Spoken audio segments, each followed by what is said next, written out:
Due to the different national priorities of the various countries, the low investment in research and development and higher education, coupled with structural imbalances in the financing of research investments, Latin America has many limitations in its capacity for innovation and technological progress. Some indicators that bear witness to this show us. 1.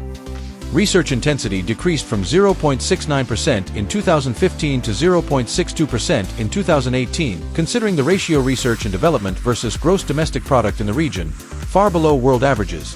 For example, from 2% to 3% in the Organization for Economic Cooperation and Development (OECD) countries. The focus on engineering or technology is unequal. While El Salvador invests 45.8% and Uruguay 34.1% of the total of research and development expenditure in engineering or technology leading the ranking, Panama invests only 5.1% and Guatemala 8%, lagging far behind.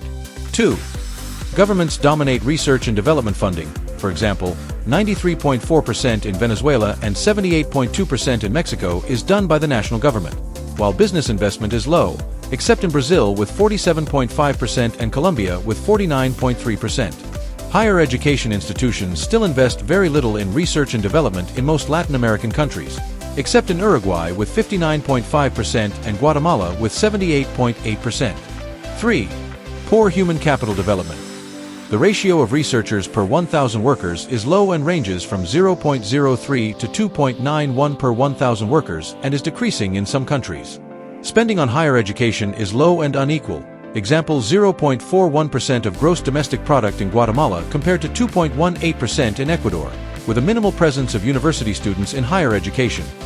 0.8% of the university population in doctorates and 5.4% in master's degrees. 4. Gender disparities in research. The participation of female researchers in the health sector ranges from 29% in Peru to 61% in Venezuela, suggesting unequal gender policies.